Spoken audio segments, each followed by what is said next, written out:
3 years without a fresh case of polio, a historic milestone that has set it on the path of being granted a polio-free status by the World Health Organization. This is coming 19 years after the first deadline set by the global body for the eradication of the disease. Nigeria, Afghanistan and Pakistan are the 3 nations where polio is still regarded as a threat. My guest talks about plans to ensure that the efforts to keep the disease away from the country is sustained.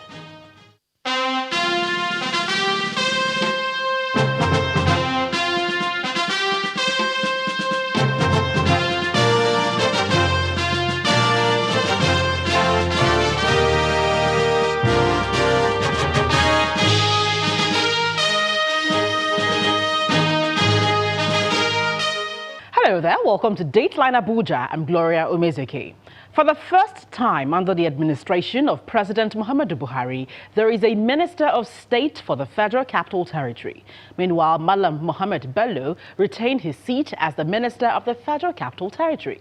Well, this week's FCT in Focus goes to the street to understand the expectation of residents of the nation's capital from the ministers. But first, what are the stories that made headlines within the week in the nation's capital?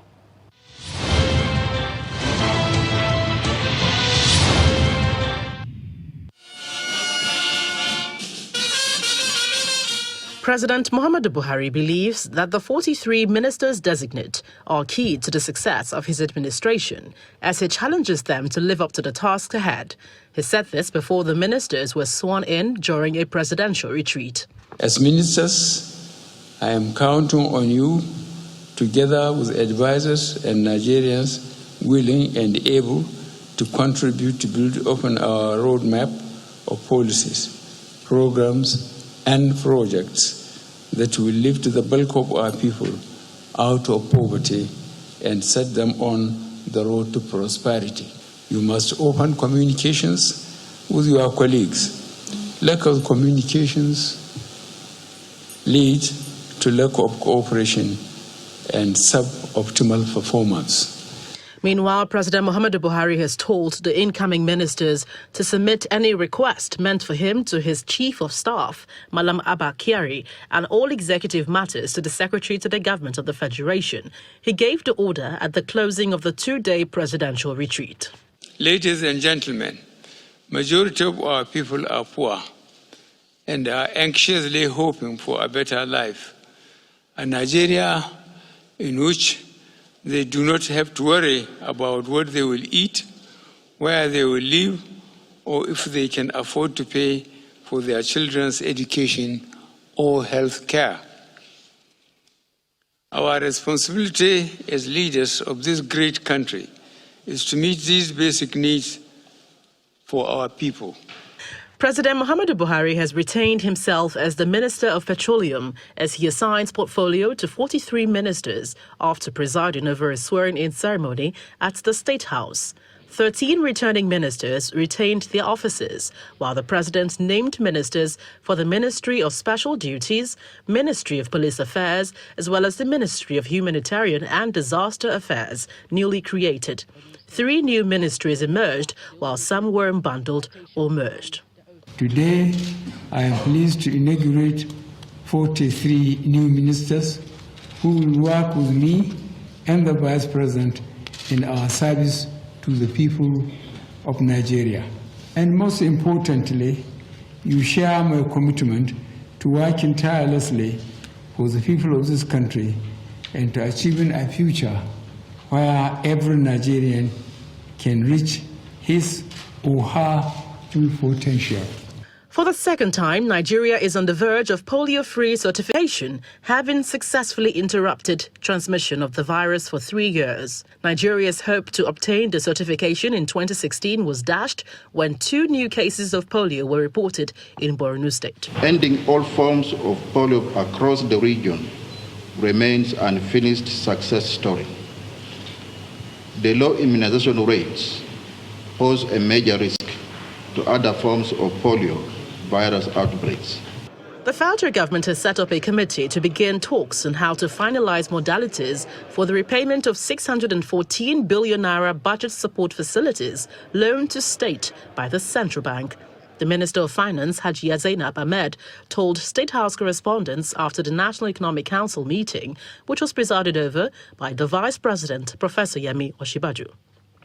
As at today, the budget facility that has been advanced by the federal government to the states is in the total sum of 614 billion naira, and this is to 35 states. This means an equivalent of 175 billion naira per state.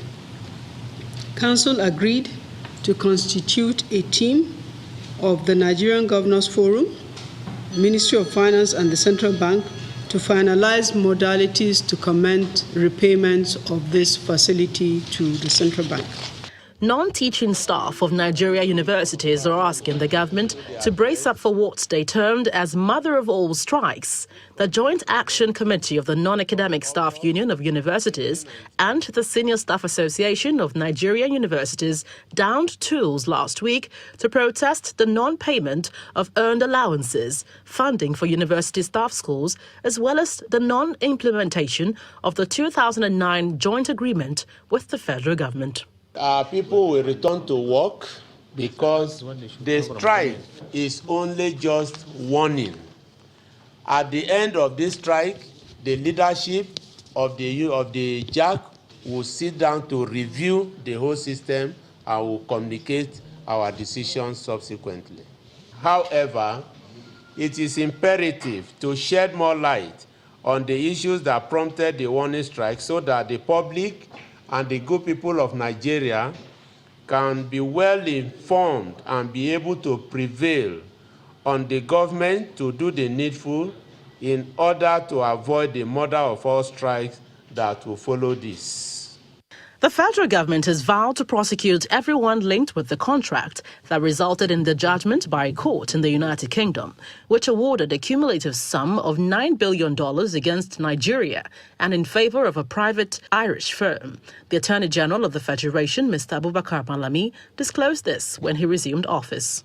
As a government that has the mandate of the people and their interests at heart, we shall not fold our arms and allow this injustice to go unpunished, as all efforts, actions, and steps shall be taken to bring to book all private individuals, corporate entities, and government officials, home and abroad, past and present, that played direct and indirect roles in the conception, negotiation, signing, formation, as well as prosecution of the purported agreement. President Muhammadu Buhari had a meeting with traditional rulers from the north where he told them about efforts of his administration to address the state of insecurity in the country. Among those at the meeting are the Sultan of Sokoto, Muhammadu Abubakar Sa'ad III, the Emir of Kano, Sanusi Lamido, the Emir of Bida, and the Emir of Daura.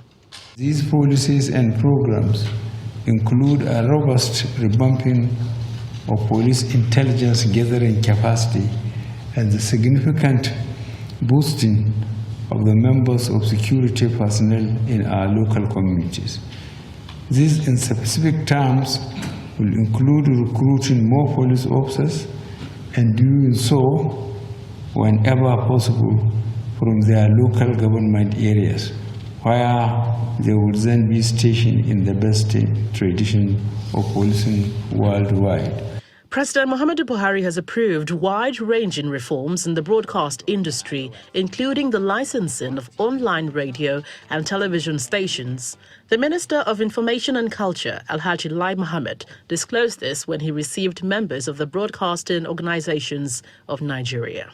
I just want to use the opportunity to inform you that the federal government has actually already approved that a review of the broadcast code that is going to take care of many of the issues you've already raised here today. In particular, the federal government has approved that web TVs and online TVs will be licensed.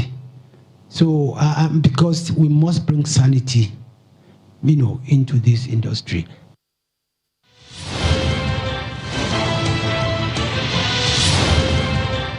Welcome back. The Minister of the Federal Capital Territory, Malam Mohammed Bello, has pledged to consolidate on the foundation he laid during his initial appointment by President Muhammadu Buhari. However, what are the residents expecting from his leadership as he makes a return to the ministry? Take a listen.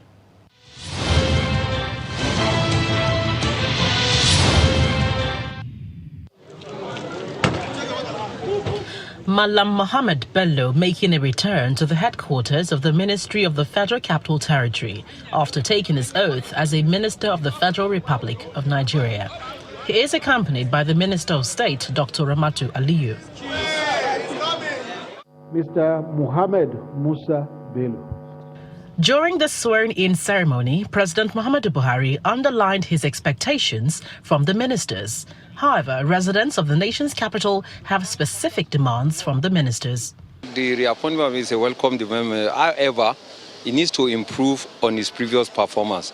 And what are the area of previous he needs to improve? One, we're talking about street light. Well, when it comes to security, we've had improvement in security because we used to have night marauders who comes around and vandalize our homes. But with the measure he took in the previous administration, I think it's a welcome development. But however, the other area we want him to improve is, of course, sanitation, because Abuja is becoming dirty, and of course, again, infrastructure. There's a deficiency in infrastructure. They need to connect some other districts so that, of course, the main town will be discongested. The FCT minister, I want him to do more in the area of policy so that land can be easily assessed, purchase of land can be easily made easy. So if there's a policy driving toward that, it will make Abuja a place to be. Now, go to most of the centralized cities. You see that some of the major link roads that are supposed to create traffic ease, they are terribly bad. And I don't know what is the work of an FCT minister. When you have local government chairmen, you have councillors under you, and there are certain things that you could have just give them directives. Delegate them. These are some of the things I want you to do to support my vision as the Minister of FCT. Nevertheless, the ministers have their work cut out for them, and they are soliciting the support of the ministry staff. What the administration did during the last 4 years was basically to prepare the ground, to establish the foundation. All that has been done.